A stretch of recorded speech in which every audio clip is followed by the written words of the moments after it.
आप सभी को गुड आफ्टरनून दोस्तों।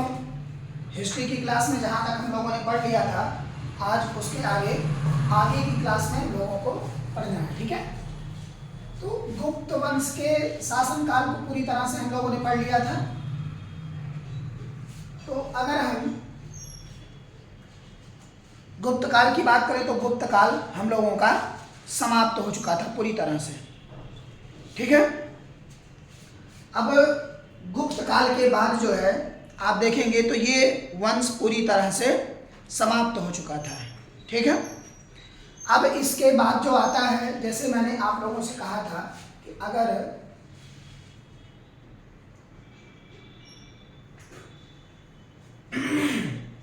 इतिहास में जितने राजवंशों को पढ़ना है वो है हसीन, मशूक, शाह।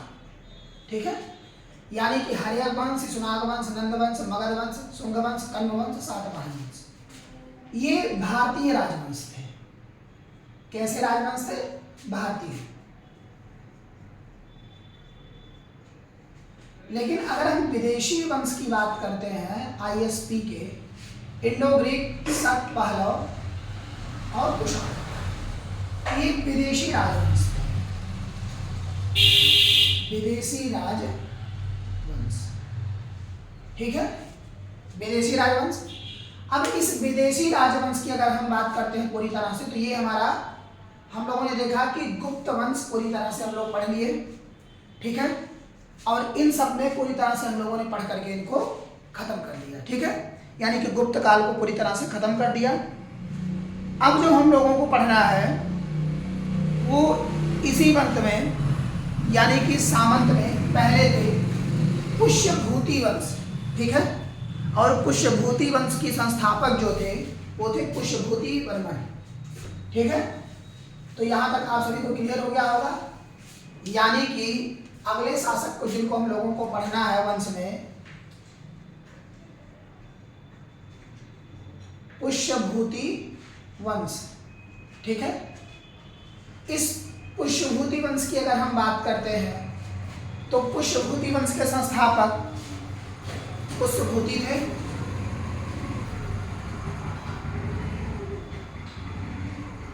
पुष्यभूति थे। ठीक है, उसके बाद इनमें जो अगले शासक हुए, यानी कि शासक द्वितीय, वह हुए प्रभाकर वर्धन। प्रभाकर वर्धन। ठीक है, और इसी प्रभाकर वर्धन के बाद एक नए वंश का उदय हुआ जिसे कहा गया वर्धन वंश। वर्धन वंश। ठीक है, तो इसी वर्धन वंश को हम लोगों को ज्यादातर पढ़ना है। इस वर्धन वंश के अगर संस्थापक की बात करते हैं तो इसमें 3 पुत्र थे, यानी कि राजश्री, जो कि ये क्या थी? पुत्री थी। उसके बाद पहले और दूसरे की अगर हम पूरी तरह से बात करते हैं, तीसरी, यानी कि एक कन्या और ये 2 भाई थे जिनका नाम था राजवर्धन और हर्षवर्धन। राजवर्धन और अगला है हर्षवर्धन। ठीक है, हर्षवर्धन। इन्हीं में राजश्री का विवाह शशांक के साथ कर दी। राजश्री का विवाह ग्रहवर्मन के साथ कर दिया गया। ग्रहवर्मन के साथ राजश्री का विवाह कर दिया गया।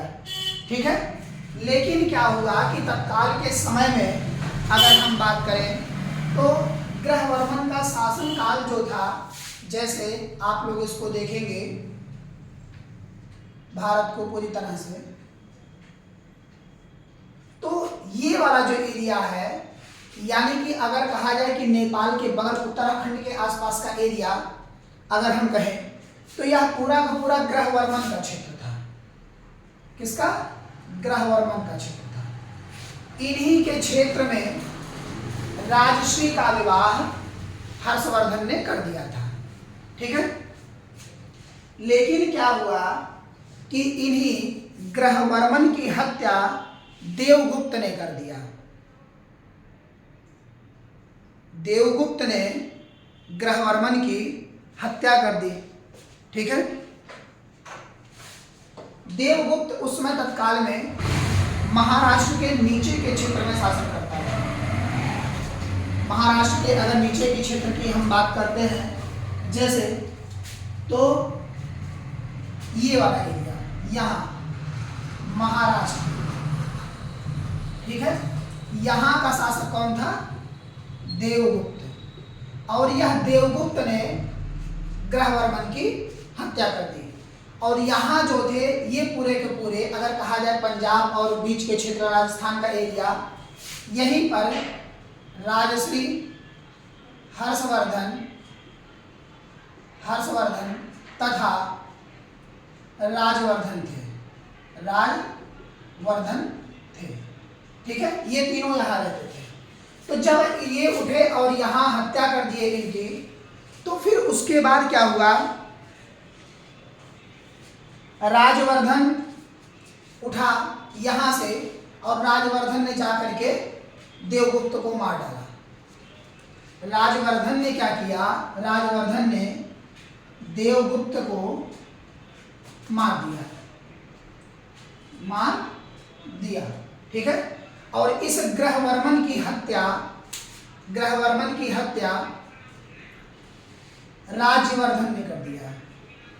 राजवर्धन ने कर दिया। हत्या। ठीक है, ग्रहवर्मन की हत्या राजवर्धन ने कर दिया। देवगुप्त और शशांक एक दूसरे के मित्र थे। देवगुप्त और शशांक ये दोनों एक दूसरे के मित्र थे। शशांक उस समय तत्काल में तक्षशिला के मध्य क्षेत्र में रहता था। ठीक है, यानी कि अगर हम कहें उत्तराखंड के जो ये पास का एरिया था, ये वाला एरिया, यहाँ शशांक था। शशांक उठा और राज्यवर्धन की हत्या कर दिया।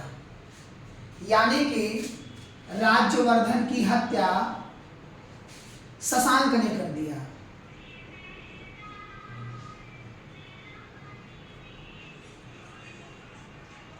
शशांक ने कर दिया। और जैसे ही यह शशांक इनकी हत्या करके आगे बढ़ा, तुरंत हर्षवर्धन ने शशांक को मार दिया। हर्षवर्धन ने क्या किया?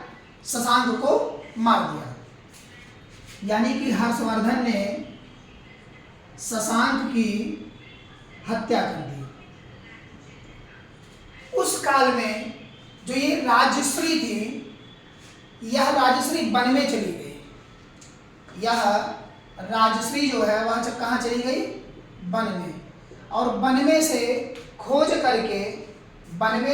करके पूरी तरह हर्षवर्धन उनको लेकर के आया और जहाँ ग्रहवर्मन शासन करते थे वहाँ की गद्दी पर इनको बैठाया। वहाँ की गद्दी पर पूरी तरह से इसने क्या किया? बैठाया। और बैठाने के बाद यहाँ की पूरी शासन सत्ता को अपनी बहन राजश्री के हाथों में दे दिया। ठीक है, यही इसी समय तत्काल में गया में स्थित जो बोधि वृक्ष था, बोधि वृक्ष, उस वृक्ष को शशांक ने कटवा दिया था। शशांक ने कटा दिया था। तो इस समय जो बोधि वृक्ष है वहाँ का, वो अपने 5वें या 6वें पीढ़ी का वृक्ष है। यह मेन वृक्ष नहीं है जिसके नीचे बैठ करके महात्मा बुद्ध को ज्ञान की प्राप्ति हुई थी। ठीक है, अब हम इसमें अगर हम हर्षवर्धन द्वारा लिखी गई पुस्तक की बात करते हैं तो इनमें 3 हैं, नागानंद, रत्नावली और प्रियदर्शी।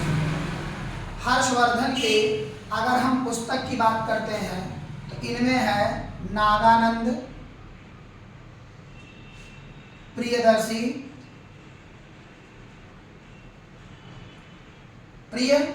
दर्शी और तीसरा है रत्नावली। रत्नावली, ये 3 पुस्तक हर्षवर्धन के शासनकाल में पूरी तरह से लिख करके तैयार किया गया। ठीक है, अब हम पढ़ते हैं हर्षवर्धन को। ठीक है, यहां तक आप सभी के समझ में आ गया होगा। ठीक है, इतिहास को इतिहास की तरीके से पढ़िए। मैं बार बार आप लोगों से कहता हूं, आप लोगों को कभी नींद नहीं आएगी, किसी प्रकार की कोई टेंशन नहीं रहेगा और अपने आप जो है जानकारी मिलती हुई चली जाएगी। ठीक है, तो यहां तक आप सभी के समझ में आ गया। अब आगे हम लोग पढ़ेंगे क्या, हर्षवर्धन। ठीक है,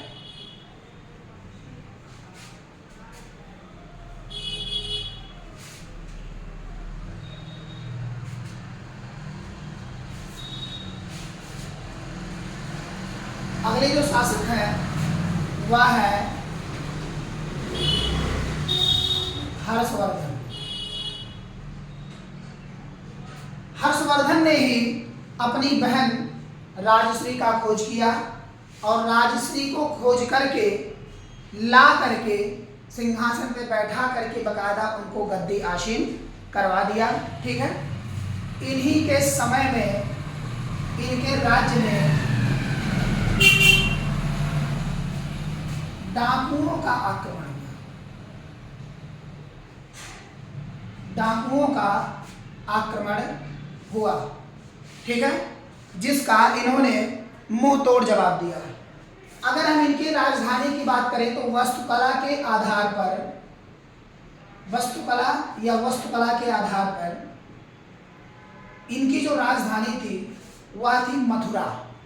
कौन सी थी, मथुरा, क्योंकि मथुरा उस समय कला में अपार थी। यानी कि मूर्ति कला या किन्हीं भी कला की अगर हम बात करते हैं तो कला के क्षेत्र में मथुरा को बहुत ही विशेष दर्जा तत्काल के समय में प्राप्त था। ठीक है,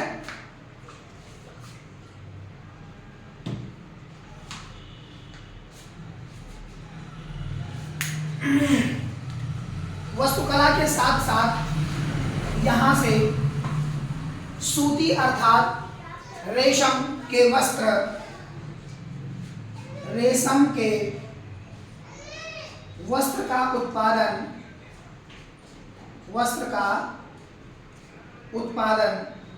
बहुत ही ज़्यादा मात्रा में होता था। अगर हम कहें तो बहुत ही ज़्यादा मात्रा में होता था। ठीक है, इन्हीं हर्षवर्धन के समय में ही ह्वेनसांग इनके शासनकाल में आया। इसने पहले विद्यार्थी जीवन व्यतीत किया, विद्यार्थी के बाद प्लस यह शिक्षक का भी कार्य किया। ठीक है, विद्यार्थी प्लस शिक्षक का भी कार्य किया और इसके द्वारा जो लिखी गई पुस्तक थी उसका नाम था सीक्यू की।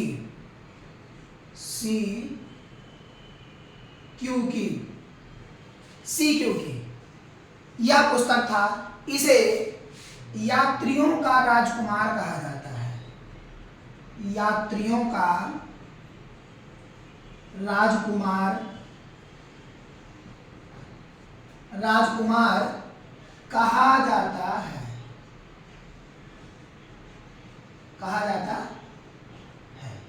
ठीक है, इसे यात्रियों का राजकुमार कहा जाता है। यहां तक क्लियर हुआ? कोई दिक्कत तो नहीं आप सभी को? आगे हम चलते हैं। अब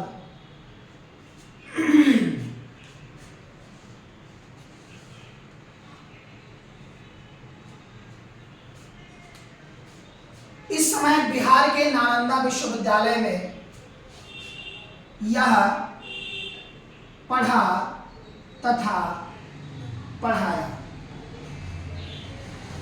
यह दोनों कार्य विश्वविद्यालय के अंतर्गत इन्होंने किया। नालंदा विश्वविद्यालय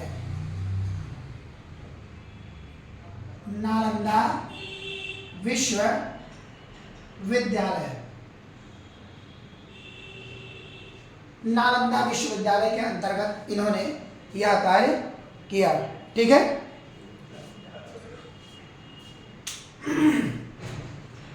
तत्काल में अगर हम बौद्ध धर्म एवं जैन धर्म के तुलनात्मकता की बात करते हैं तो उस समय बौद्ध धर्म अपनी चरम सीमा पर था। बौद्ध धर्म अपनी चरम सीमा पर था तथा बौद्ध धर्म के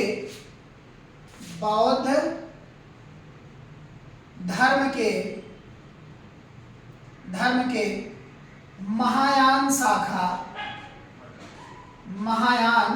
शाखा को नालंदा विश्वविद्यालय के अंतर्गत नालंदा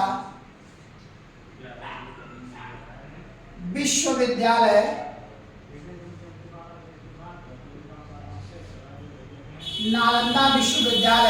के अंतर्गत महायान शाखा की शिक्षा दी जाती है। महायान शाखा की शिक्षा दी जाती थी।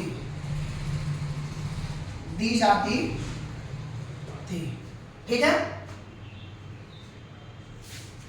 यहां तक समझ में पूरी तरह से आ गया। यानी कि महायान शाखा के बौद्ध धर्म के महायान शाखा को पूरी तरह से शिक्षा दी जाती थी।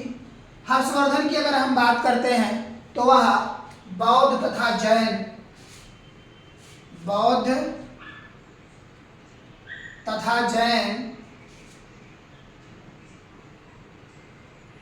बौद्ध प्लस हिंदू दोनों धर्मों को यह शरण देता था। ऐसा नहीं था कि किसी में इसका दिलचस्पी ज़्यादा रहा हो या किसी में कम, या कभी भी भेदभाव नहीं करता था और दोनों में समान मात्रा में ही यह व्यवहार करता था। ठीक है, यहाँ तक समझ में आप सभी के आया। हर्षवर्धन के ही काल में बौद्ध धर्म की 5वीं संगीति इलाहाबाद में आयोजन की गई, क्योंकि 4 संगीति हो चुका था। कालाशोक, जिसे द्वितीय अशोक के रूप में जाना जाता है, उसके शासनकाल में 4थी बौद्ध संगीति हुई थी प्रथम सदी अर्थात 78 संवत में, 78 ईस्वी में। ठीक है, तो उसे प्रथम सदी कहा जाता है। ठीक है, लेकिन हर्षवर्धन के काल में 5वीं संगीति हुई बौद्धों की। बौद्ध की 5वीं संगीति जो हुई वह जम्मू कश्मीर के कुंडल ग्राम में हुई थी। जम्मू कश्मीर के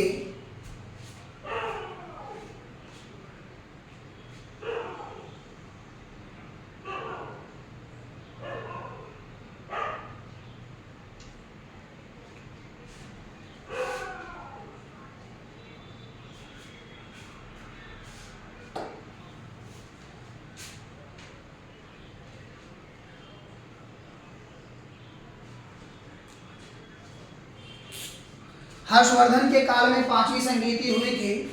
उस 5वीं संगीति के बाद इसने दक्षिण भारत पर आक्रमण किया और दक्षिण भारत के सभी क्षेत्रों को यह पूरी तरह से जीत लिया।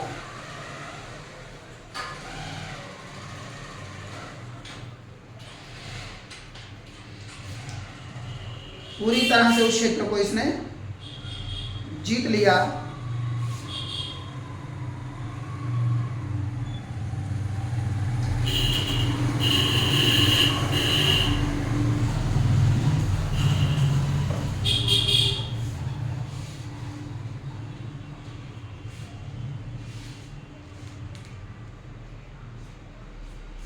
इनके हर्षवर्धन के समय में इनके जो दरबारी कवि थे,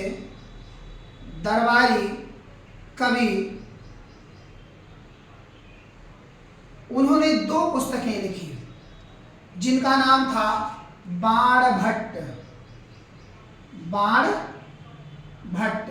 और बाणभट्ट ने 2 पुस्तकें लिखी। पहला हर्षचरित्र तथा दूसरा कादंबरी। हर्षचरित्र और दूसरा जो था उसका नाम था कादंबरी। कादंबरी तथा हर्षचरित्र दो पुस्तकें इन्होंने लिख करके पूरी तरह से तैयार की। ठीक है।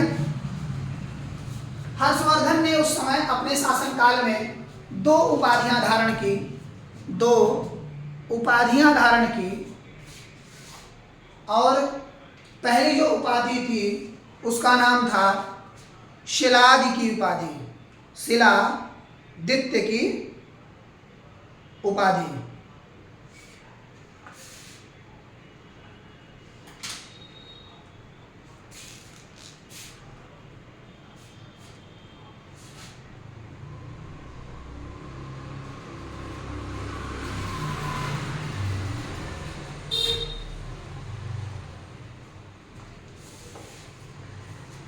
शिलादित्य की उपाधि है। ठीक है। हर्षवर्धन प्लस पुलकेशिन द्वितीय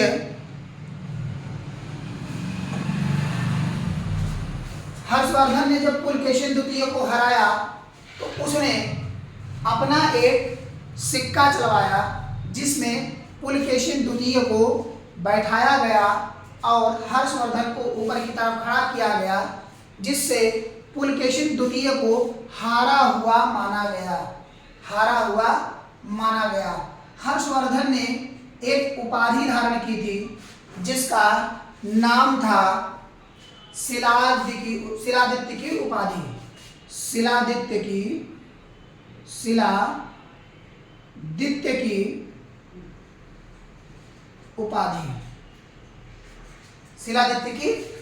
उपाधि। ठीक है। तो यहां तक आप सभी के समझ में आ गया। अब इसके आगे जो हम स्टार्ट करेंगे यानी प्रारंभ करेंगे वो है संगम काल। ठीक है। और उसी में हम जिनको पढ़ेंगे जैसे कि गुप्तोत्तर कालीन में मौखरी वंश, गौड़ वंश। ठीक है। उसके बाद फिर हम पढ़ेंगे इसमें बंगाल का शासन। ठीक है। गोपाल, धर्मपाल, इन सभी को उनमें हम पढ़ते हुए आगे की तरफ चलेंगे। ठीक है। तब तक के लिए आप सभी लोग हमारे चैनल से जरूर जुड़ें और सब्सक्राइब करना ना भूलें। Thank you.